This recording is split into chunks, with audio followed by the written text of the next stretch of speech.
라고 하는 주제로 함께 말씀을 나누도록 하겠습니다. 엘리야가 아합 왕에게 선포를 합니다. 앞으로 내 말이 없으면 비도 이슬도 없을 것이다 라고 하는 선언을 하게 되어지는 거죠. 자, 비가 오지 않은 기간은 약 4년입니다. 신약 누가복음과 야고보서를 보면 3년 6개월 동안 비가 오지 않았다라고 하는 것을 보면 4년 동안 비와 이슬이 없었다라고 하는 것을 이제 알 수 있죠. 그러면 그 4년 동안 엘리야는 어디 있었는가? 17장을 보면 두 장소가 등장이 되어지는데 첫 번째 장소는 그릿 시냇가라고 하는 것이고 두 번째 장소는 8절 이하에서 보여주는 시돈 땅, 그러니까 이방인의 지역인 시돈 땅에 있는 사르밧이라고 하는 곳에 있었다라고 하는 것을 보여주고 있습니다. 그런데 그 4년 동안에 참 이 그릿 시냇가에서 어떻게 엘리야가 살 수 있었을까 봤더니 까마귀 떼가, 여러분 성경은 까마귀 들 그러지만 우리는 까마귀 떼 그러잖아요. 까마귀 떼가 엘리야를 먹여 살렸고요. 그리고 시돈 땅 사르밧에 있을 때는 과부가 먹여 살렸대요. 여러분 그 당시에 과부 그러면요 가장 가난한 그러니까 다른 사람의 도움이 없으면 살 수 없는 부류 중에 하나가 바로 이 과부인데 과부의 손길을 통해서 이 엘리야가 생활했다라고 하는 것을 보여주고 있습니다.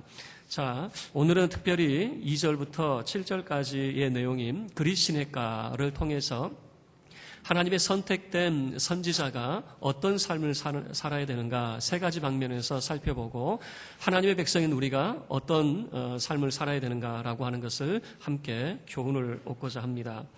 하나님의 선택된 자의 삶은 첫 번째 영적인 삶이라고 하는 것입니다. 2절 말씀을 보면 여호와의 말씀이 엘리야에게 임하였다라고 하는 것을 보여주고 있습니다.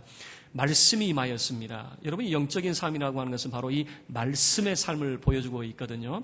2절부터 4절까지의 모습을 보면 하나의 패턴을 보여줍니다. 2절의 모습을 보면 말씀이 엘리야에게 임하였습니다. 그리고 3절과 4절 보면 하나님께서 엘리야에게 무슨 말씀을 하냐면 떠나라 그리고 가라. 그러니까 하나님이 정하신 어떤 곳이 있는데 가라. 그리고 내가 너를 이렇게 해주겠다라고 하는 그런 패턴이 등장이 되어집니다. 자, 그러면 어디를 떠나라 그러면 여기를 떠나라 그랬어요. 여기서 떠나라. 그럼 어디로 가야 되느냐라고 했을 때 그릿 시냇가로 가라. 거기에서 숨어 지내라라고 하는 것이죠. 그러면 하나님께서 내가 너를 이렇게 해주겠다. 어떻게 합니까? 까마귀들을 통해서 너를 먹이겠다라고 하는 그런 패턴입니다. 그런데 이 비슷한 패턴이 창세기 12장 1절 2절에 나오는 아브라함의 모습 속에서 보여주고 있습니다. 창세기 12장 1절 2절 내용을 보면 하나님의 말씀이 아브라함에게 임하게 되어집니다. 자, 그런데 아브라함에게 하나님께서 떠나라 명령을 하시죠. 어디를 떠납니까? 너의 본토 친척 아비 집을 떠나라 그러죠. 그리고 가라라고 명령을 내립니다. 어디로 갑니까? 내가 너에게 보여줄 땅으로 가라. 그곳은 우리가 잘 아는 젖과 꿀이 흐르는 가나안 땅이라고 하는 것을 알 수 있습니다. 그리고 그렇게 떠나갈 때 하나님의 약속입니다. 내가 너를 이렇게 해주마. 어떻게 해주겠다고 합니까? 너의 자손을 번성하게 하고 내가 너를 복되게 해주마 라고 하는 하나님의 약속의 말씀이 있었죠. 자, 그러니까 엘리야에게 하신 말씀과 이 아브라함에게 하신 이 패턴이 이 비슷한 패턴을 가지고 있다라고 하는 거예요. 왜 이 이야기를 꺼내고 있냐면 여러분 우리가 아브라함을 생각할 때는 아브라함만을 따로 떼어놓고 생각할 수가 없습니다. 아브라함을 생각할 때 항상 우리가 동시에 생각해야 될 것은 뭐냐면 아브라함이 살던 시대가 어떤 시대였느냐? 아브라함이 살아가고 있던 그 시대는 바로 바벨탑을 쌓던 시기라고 하는 것입니다.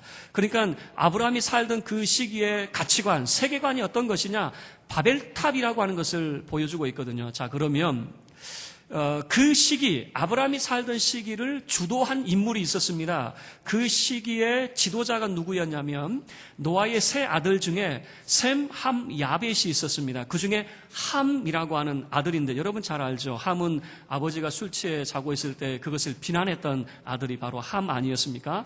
이 함의 손자 중에 니므롯이라고 하는 인물이 있습니다. 이 니므롯이라고 하는 인물이 성경에서는 세상의 첫 용사라고 하는 표현을 쓰고 있는데 이 말은 뭐냐면 첫 임금이었다라고 하는 표현입니다. 세상에 있는 처음 군주가 누구냐면 니무롯이라고 하는 인물이었다라고 하는 겁니다. 그래서 이 니무롯을 중심으로 해서 이 니무롯이 만드는 세상이 어떤 세상이었냐? 시날 땅에 거대 성읍을 건설을 하고 탑을 쌓게 되어집니다. 탑을 쌓는데 그 탑의 높이가 어떤 높이냐면 우리 잘 아는 대로 그 꼭대기가 하늘에 닿게 하자라고 하는 탑을 쌓게 되어지는 것이죠. 그러니까 니무롯이라고 하는 사람을 중심으로 해서 거대 도시가 형성이 되고 있었다라고 하는 것을 보여주고 있는 거죠. 그러면 그 니무롯이 가지고 있는 가치관이 뭐냐? 이 바벨탑을 쌓을 때 그 사람들이 외쳤던 건 뭐냐면 이겁니다. 우리 이름을 내고 세상에, 그러니까 지면에 흩어짐을 면하자 그랬어요. 지면에 흩어짐을 면하자, 이게 별 말이 아닌 것 같은데 하나님의 말씀에 정면으로 도전하는 이야기입니다. 노아 홍수 이후에 하나님께서 노아의 가족에게 말씀했습니다. 너희는 번성하고 땅에 충만해라 라고 하는 말씀입니다. 땅에 충만하라 라고 하는 것은 온 지면에 흩어져 살아라 라고 하는 말씀 아니겠습니까? 그러나 이 하나님의 말씀에 정면으로 도전하면서 우리 이곳에 모여 살고 떠나지 말자 그 말입니다. 흩어지지 말자. 하나님 말씀에 정면으로 도전하는, 말씀에 도전하는 인물이 바로 니무롯이었고, 그 니무롯의 가치관과 세계관이 바로 이 바벨 성읍, 바벨 탑을 통해서 보여주고 있는 것이죠. 그것이 얼마나 위험했는가라고 하는 것을 보여주는데 하나님께서 파멸해버리는 거죠. 인간이 쌓았던 그 벽돌로 쌓아가고 있는 그 성읍과 탑을, 여러분, 바벨은 뭡니까? 흩어버리는 거죠. 언어를 흩어버려가지고 그들이 그것을 중단하게 되어지고 흩어지게 되어지는 것 아니겠습니까? 여러분, 바벨 사건은 매우 위험한 사건이었습니다. 하마터면 하나님께서 다시 한번 홍수라고 하는 것을 통해서 심판할 뻔했습니다. 그러나 이미 하나님께서 약속을 했죠.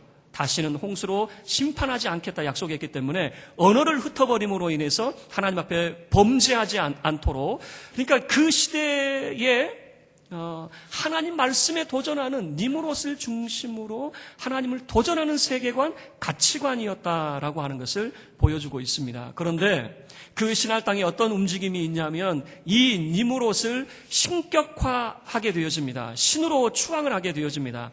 니무롯이 살해를 당하게 되어지거든요. 왜냐하면 너무 폭정에 시달린 나머지 니무롯을 제거를 하게 되어집니다. 그런데 나중에 이 니무롯의 아들이 태어나게 되어집니다. 이 담무스라고 하는 아들이 태어나게 되는데 그 아들을 뭐라고 이야기하냐면 죽은 니무롯이 환생했다 이렇게 하면서 신격화합니다. 그래서 니무롯을 신으로 추대하면서 불렀던 말이 뭐냐면 바알이었습니다. 그래서 여러분, 이 바알이라고 하는 것은 뭐냐면 주인이라고 하는 그런 뜻이 담겨져 있습니다. 제가 어렸을 때 제가 바알 그러면 어떻게 들었냐면은 파리 대왕 또는 변소 이렇게 들었어요. 변소 그러면 얼마나 지저분합니까? 요즘은 화장실 그러죠. 요즘 화장실은 너무 깨끗해요. 옛날 변소 정도 돼야 돼요. 뒷간 정도 돼야 됩니다.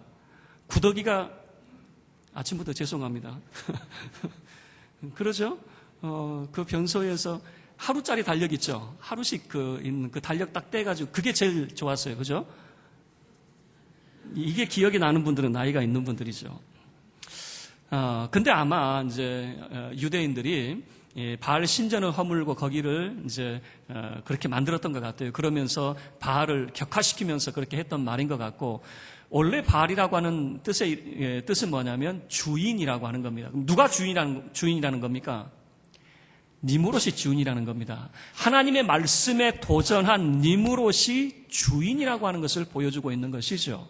여러분, 그래서 영적인 삶이라고 하는 것은 이겁니다. 세상은 두 가지 가치관이 있습니다. 니무롯이 주인인 하나님 말씀에 도전하는 세계관이 있고, 바알이 주인인 세계관이 있고, 또 하나의 세계관은 하나님 말씀에 순종하는 하나님이 주인인 세상이라고 하는 거예요. 바알이 주인인 세상은 보이는 것이 전부입니다. 물질이 전부입니다. 보이는 세계관이 전부예요. 그러나 하나님이 주인인 세계관은 보이지 않는 것을 보는 것처럼 살아가는 믿음의 세계관입니다. 그래서 여러분, 하나님의 선택된 선지자는 어떤 삶을 살아야 되느냐? 하나님의 말씀이 임하는 영적인 삶을 살아야 된다라고 하는 거예요. 두 번째, 선택된 하나님의 선지자는 어떤 삶을 살아야 되느냐? 그 말씀에 순종하는 삶을 살아야 됩니다. 5절 말씀을 보셔요. 5절 말씀을 보면 그가 여호와의 말씀과 같이 하여 곧 가서 요단 앞 그리시네가에 머물매라고 하는 표현을 쓰고 있습니다. 하나님께서 말씀하신 대로 했다 그 말입니다. 곧 가서라고 하는 것은 즉각적인 순종이었다라고 하는 것을 보여주고 있는 것이죠. 여러분, 우리는 이런 생각을 합니다. 순종은 당연히 해야 되는 것으로 생각을 하고 있어요. 그러나 순종이 어렵다고 이야기합니다. 왜 그렇습니까? 순종이라고 하는 것이 무엇을 목적으로 하고 있느냐라고 하는 거예요.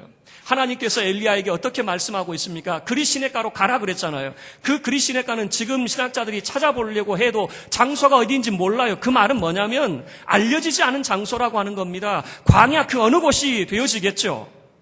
그리고 까마귀를 통해서 먹인다라고 하는 것, 까마귀, 독수리, 이 까마귀가 사는 곳은 광야 황량한 곳입니다. 사람이 있는 곳이 아니라 황량한 그곳. 다시 이야기하면 사람이 없는 인적이 드문 광야로 들어가라는 거예요. 스스로 들어가라는 거예요. 들어가는데 하나님이 어떻게 하시겠다는 겁니까? 까마귀를 통해서 먹이겠다는 거죠. 여러분, 이것은 하나님의 말씀을 절대적으로 신뢰하지 못하면 못 들어가는 거예요. 하나님 말씀에 대한 신뢰가, 전적인 신뢰가 없으면 못하는 거예요. 왜 우리가 순종을 못합니까? 순종을 못하는 그 이유는 뭐냐면 미래에 대한 불확실성 때문에 그래요. 미래가 확실하면 다 순종하게 되어질 거예요. 그러나 미래가 불확실성입니다. 하나님이 까마귀를 통해서 주신다는데 안 주시면 어떡할 거예요? 아니, 4년 먹을 양식을 가지고 있다라고 하면 안심이라도 되겠지요. 그런데 그리시네가에 아무것도 없는 그곳에 하나님이 들여보내시는데 우리가 왜 불순종하게 되어집니까? 미래에 대한 불확실성이라고 하는 거예요. 그리고 그것은 우리가 불순종하게 되는 그 이유 중에 하나는 뭐냐면 우리가 원하는 것이 아니기 때문에 그래요. 우리가 원하는 것이 무엇입니까? 정말 우리가 하나님 말씀을 의지해서 하나님의 자녀로서 뭔가 세상 앞에 쫙 드러내고 싶거든요. 다른 사람들에게 보란 듯이 보여주고 싶거든요. 그런데 하나님 말씀에 순종하려고 하면 그리시네가로 숨어라 그 말이에요. 어떤 의미에서는 이런 모습 아니겠습니까? 영웅의 그런 모습을 우리가 생각해 볼 수 있잖아요.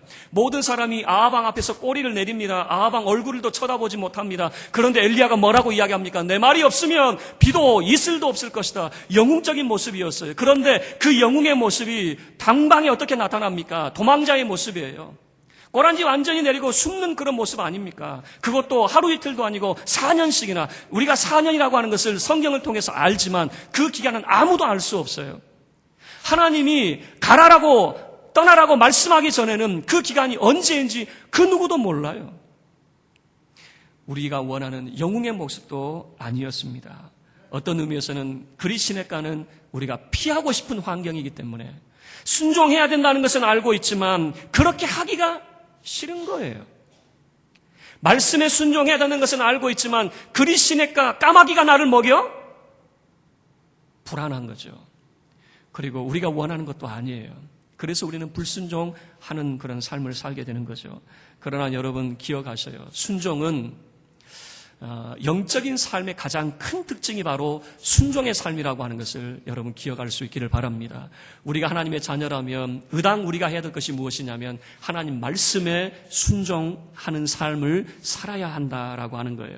순종은 절대 나의 영웅 이야기가 아니에요. 내가 순종했더니 하나님께서 내게 이런 어마어마한 복을 주셔서 그 이야기가 아니에요.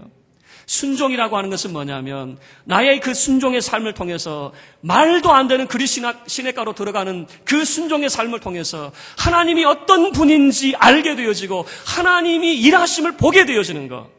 여러분, 순종은 내 이야기가 아니라 나의 영웅담 이야기가 아니라 하나님의 일하심의 이야기고 하나님의 살아계심의 이야기가 순종 속에 담겨지게 되어지는 겁니다. 그리고 순종은 바로 하나님의 방법이에요. 그리시네가로 들어가라. 사람의 생각으로는 이해가 되지 않아요. 까마귀가 나를 먹여 살려? 왜 그렇게 해야 되지? 더 좋은 방법은 없을까? 그러나 그것이 바로 하나님의 방법이다라고 하는 거예요. 어떤 목사님이 간증하는 것을 제가 들었습니다. 젊었을 때에 정말 하나님을 위해서 헌신했습니다. 그리고 그가 신학을 통해서 정말 한국 교회를 위해서 그렇게 헌신하고 살고자 했습니다. 그런데 저희 선배 세대는 거의 대부분이 병이 들면 폐결핵이었어요. 오늘날에는 병 그러면 대부분이 암이지만 제 선배님들 세대만 하더라도 폐결핵이 굉장히 위험한 그런 병이었거든요. 폐결핵에 걸려가지고 3개월 선고를 받았어요. 3개월밖에 못 산다. 그래서 그가 병원에 입원해서 하나님을 엄청나게 원망했습니다. 하나님을 위해서 살겠다고 하는데 왜 죽이십니까? 왜 내게 이런 질병을 주셔서 나에게 이런 고통을 주십니까? 하나님 앞에 원망하고 정말 하나님께 너무나도 실망해가지고 그가 병상에 누워 있으면서 그렇게 하나님 앞에 한탄을 하게 되어졌습니다. 정말 하나님 살아계신 건 맞나요? 그런데 어느 날 병실에 나비 한 마리가 들어왔습니다. 나비가 들어와서 들어오기는 어떻게 들어왔는데 나가기를 못하는 거예요. 계속 창문에 부딪히면서 떨어지고 계속 보니까 나비가 다쳐가는 그런 모습인 거예요. 그래서 그가 손을 내밀어서 나비를 어떻게 하든지 열린 창으로 인도해서 나가게 하려고 하는데 나비가 어떻게 합니까? 자기가 도와주려고 하는 그 손길을 자꾸만 피해 다니는 거예요. 그리고 나비가 계속 더 어려움 속에 빠져들어가는 거예요. 그러다가 그가 느끼는 게 뭐냐면 그 나비의 모습이 바로 자기의 모습이라고 하는 것을 깨닫게 되어지는 거예요. 하나님이 도와주려고 도움의 손길을 내밀었는데 자기가 생각할 땐 그게 아니라는 거예요. 왜 이렇게 하셔야만 되냐고 그 나비처럼 계속해서 도망가는 하나님의 도움의 손길을 피하여서 이건 아닙니다 라고 하면서 도망치는 그 나비의 모습이 바로 자기의 모습처럼 깨달아졌다는 것이에요.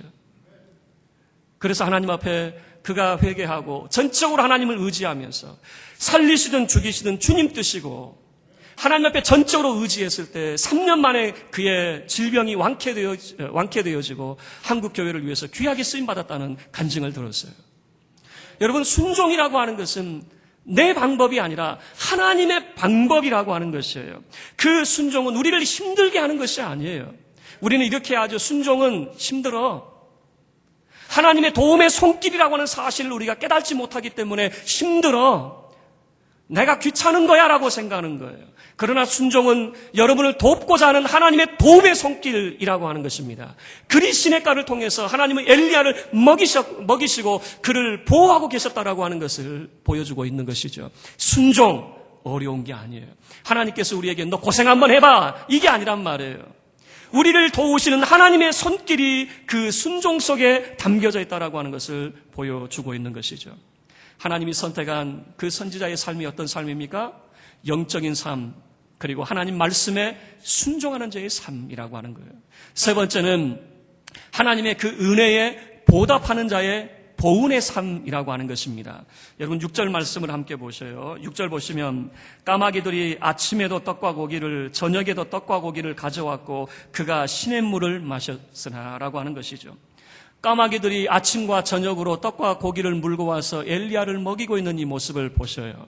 여러분, 하나님께서는 말씀하신 대로 이루시는 분이심을 믿습니다.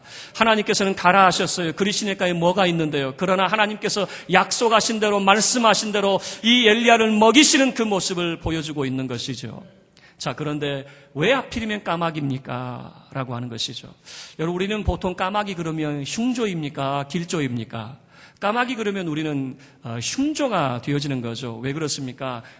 검은색에다가, 짙은 검은색에다가 소리도 어때요? 까친 맞죠? 까마귀 깍깍. 근데 우리나라 사람들은 죽음을 굉장히 싫어해요. 죽음. 까마귀 색깔이 검은색이니까 죽음의 색깔이 어떤 색이에요? 검은색이거든요. 저 어렸을 때 전설의 고향 보면요, 저승사자의 모습이 지금도 기억이 납니다. 온통 검은색으로 입은 새빨개 가지고 이렇게 나와가지고 저승사자의 모습이 검은색이에요. 그래서 우리는 까마귀 그러면 싫어해요. 검은색이니까, 죽음의 색깔이니까. 우리 한국 사람들은 엘리베이터에 죽을 사자, 그래서 4층도 뭐라고 써요? F층 그러죠. 사자 쓰는 거 싫어합니다. 그리고 저 어렸을 때만 하더라도 빨간색으로 이름 쓰면 혼났어요. 빨간색으로 이름 쓰면 죽은 사람에게나 쓰는 게 빨간색인데 어딜 그러냐고. 요즘도 그럽니까? 우리는 죽음에 대해서 너무나도 민감하게 반응하고 싫은 거예요. 그래서 까마귀 그러면 흉조예요. 싫어하는 거예요. 제가 느끼는 까마귀가 뭘까 한번 생각을 해봤어요. 제가 느끼는 까마귀는 뭐냐면 도움의 손길입니다. 뭔가 내가 필요한 것이 있을 때 도와주는 사람들이 제게 있어서는 까마귀로 제가 생각을 했어요. 자, 왜 그러냐면 제가 전도사 때 이제 결혼을 하고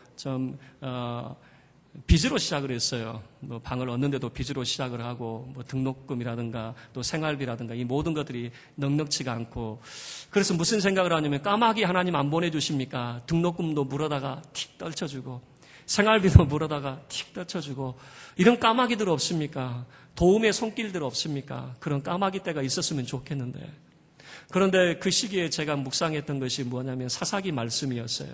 사사기 말씀이 하나님 말씀에 순종했을 때 그 나라가 부강한 나라가 되어서 감히 외적에 침입을 못했어요.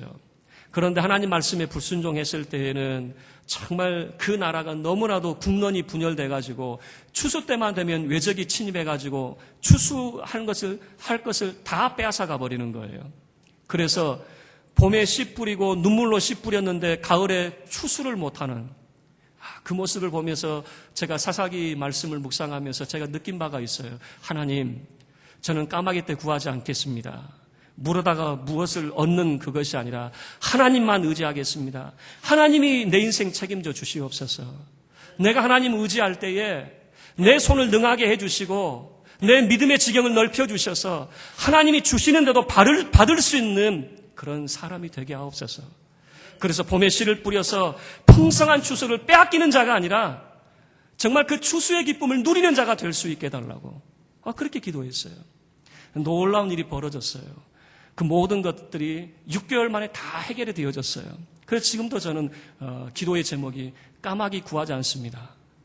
제가 느끼는 까마귀는 뭐냐면 내가 무언가를 필요로 할 때에 도와줄 수 있는 사람들이었어요.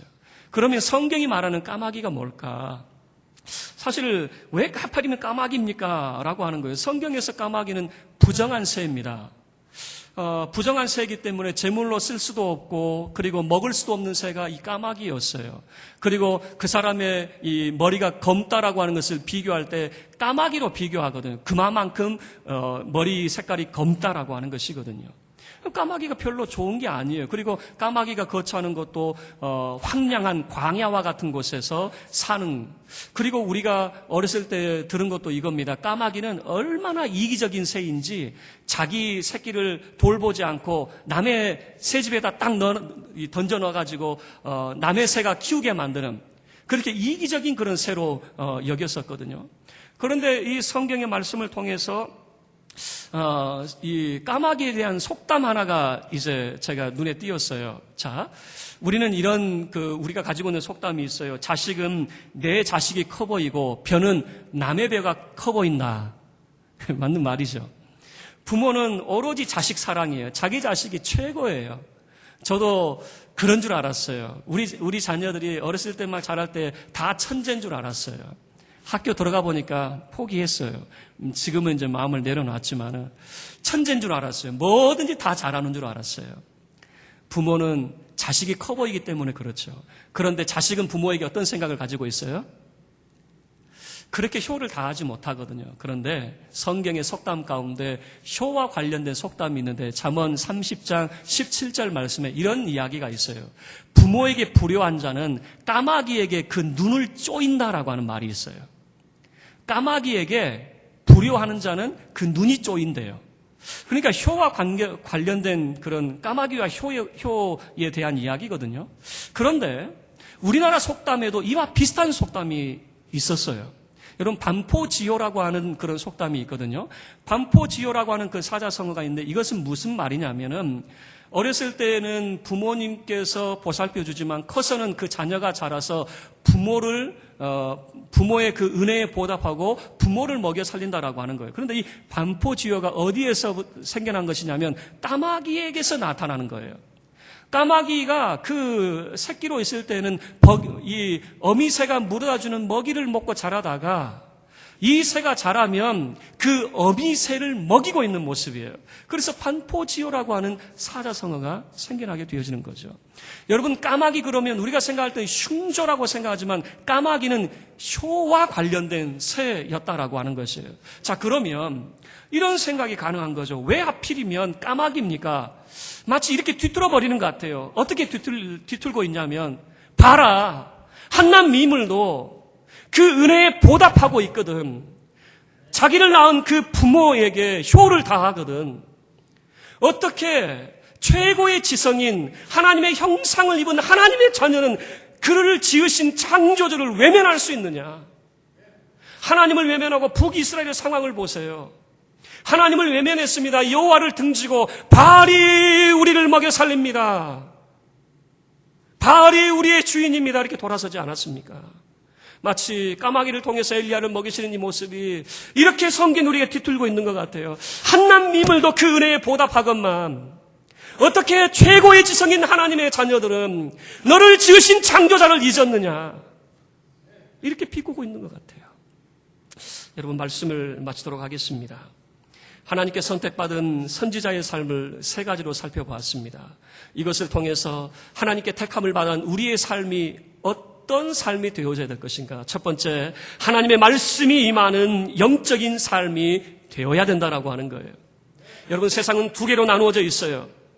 보이는 것만을 쫓아 사는 물질이 최고인 바알이 왕인 그런 세상이 있고, 또 하나의 세상은 하나님이 말씀이 임하는 하나님이 주인인 세상, 보이지 않는 것을 보는 것처럼 살아가는 믿음의 세상, 우리는 이 영적인 삶을 살아가야 될 것입니다. 두 번째로는 말씀에 순종하는 자의 삶, 말씀대로 엘리야가 행하게 되어지고 곧 가서라고 하는 즉각적인 순종의 삶을 보여주고 있습니다. 우리가 왜 말씀에 순종하지 못한다고요? 미래에 대한 불확실성 때문에 그래요. 그리고 내가 원하지 않은 것이에요. 내가 좋아하는 것들이 아니에요. 그렇기 때문에 우리는 불순종하는 자의 삶을 택하게 되어지는 거예요. 그러나 순종하세요. 순종은 우리를 피곤하게 만드는 것이 아니라, 우리를 어렵게 만드는 것이 아니라 우리를 도우시는 하나님의 손길이라고 하는 것이에요. 순종하게 되어질 때에 하나님의 일하심을 우리가 보게 되어질 것입니다. 세 번째는 이제는 우리가 하나님께 은혜 받은 자로서 그 은혜에 보답하는 자의 삶을 살아가야 할 것입니다. 한낱 미물도 그 은혜에 보답하며 살아갑니다. 최고의 지성인 우리는 우리를 지으신 창조자를 절대 잊지 말아야 될 것입니다. 우리는 세상과 하나님을 겸하여 짝하여 섬길 것이 아니라 오직 우리를 지으신 창조주 하나님만을 바라보며 주 예수 그리스도만을 섬기는 믿음의 권석. 그래서 우리의 삶이 여호와의 말씀이 임하는 영적인 삶이요, 여호와의 말씀하심과 같이 하는 순종의 삶이요, 여호와의 은혜에 보답하는 보은의 삶이 되어 하나님을 기쁘시게 하는 주의 은총의 백성이 되어지기를 주의 이름으로 축원합니다.